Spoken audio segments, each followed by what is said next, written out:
Okay, so now we're going to talk a little bit more in detail about the point of application of the forces in different situations. So first we'll look at this woman weightlifting, and so she has how many points of application? Well, she has 4. So she has a point of application of this load, this barbell, at her hands, all right? And then you can start to analyze wrist extension posture, elbow, glenohumeral joint, distance between, grip, etc. And she also has 2 points of application, one at each foot, which you can describe and deal with performance. Then we have an example of a cyclist, so clipped into pedals, right? You're always clipped right below the toes, but depending on your upstroke or your downstroke, that point of application will change slightly as you go through the rotation. For a runner, again, we have a point of application. It's at an angle. It's not vertical. It's not horizontal. It's a combination. So, and this creates almost a projectile motion, right? So, and a parabola.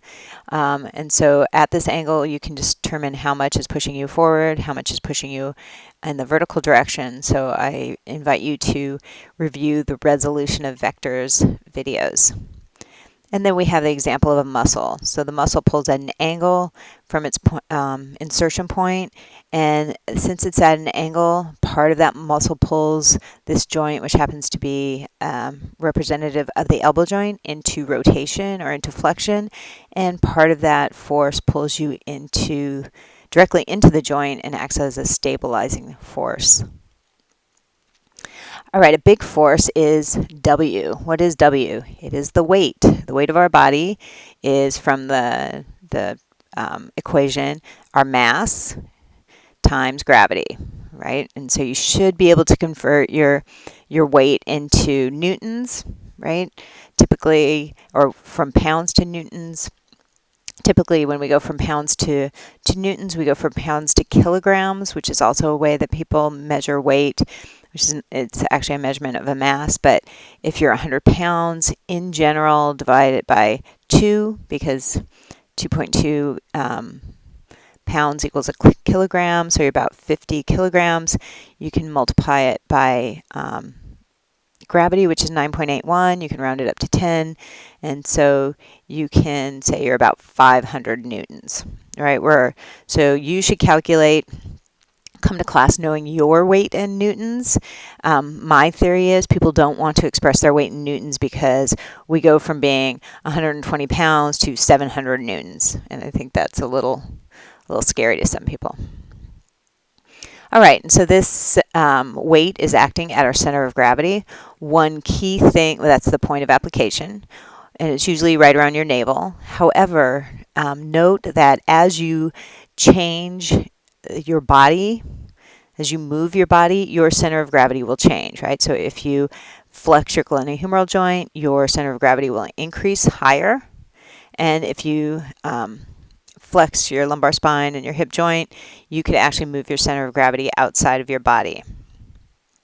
Point of application for the muscle is, again, a representation of an elbow joint. It's acting at an angle. Part of it is acting to rotate that joint. Part of it is acting to stabilize that joint.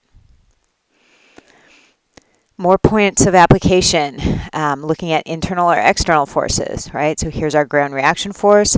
Part of that force is in the vertical direction, part is in the horizontal direction. But as we do any sort of external loading, there's all kinds of internal loading going on.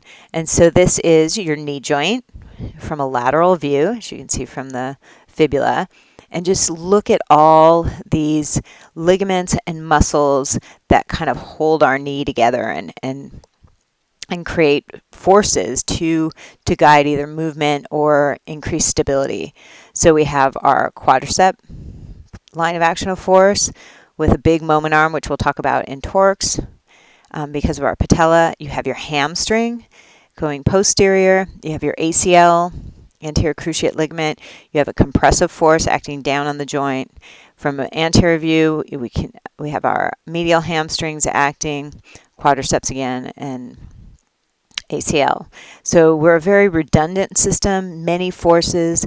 So during any activity, to try to estimate the ACL loading, is really, really a difficult problem. People are working on it. We're advancing our knowledge, but I just want you to understand all the forces acting, both passive and active, say at one joint. It's very difficult to say, oh, during running, you increase the load of your ACL and therefore you will rupture it, or you will increase your compressive load and get osteoarthritis. These are very simplistic statements, and the reality of any injury or chronic disease or overuse disease or injury are very, very complicated, and that's the beauty of the human body.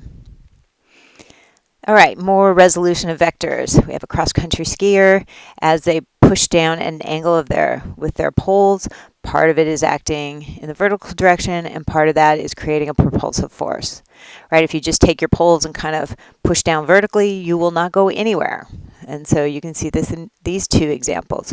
This person has less of an angle, so they have more vertical component of that force and less horizontal. And this person is angling their external force from their pole at a much more acute angle, if you will, with the ground. And so their vertical force has decreased, but they've increased their horizontal or their propulsion force.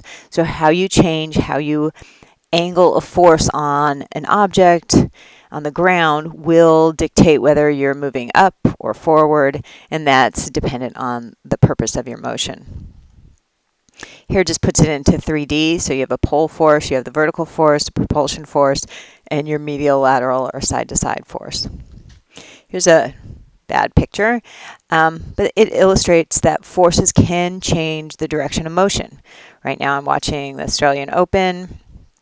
That is the whole purpose of tennis, right? Somebody applies a force to the tennis ball, it comes over the net. Your goal is to apply a force to the tennis ball to change the direction of its motion, to change the direction so it goes back over the net to your opponent, or maybe not to your opponent. I guess your goal is to have your opponent miss the ball. All right, and here's a cute little boy doing a high jump versus a long jump, and you can see this on Dartfish TV on our under, I believe, biomechanics lecture information. So I asked this young boy to either jump as far as he can from the starting point or jump as high as he could. And basically then I looked at the angle of his ground reaction force. When I asked him to jump high, most of his force was applied straight down, so his center of mass or his body would move in the vertical direction. When I asked him to go as far as he could jump, it was angled so you had a vertical component and a horizontal component. And now you can answer, was this 60.2? Was that an optimal takeoff angle based on your knowledge of projectile motion? All right, ground reaction force. You're going to hear that a lot. It's key for running and walking clinically, but it's also key for any sport, for any motion. What we apply to the ground applies to us and causes our motion. So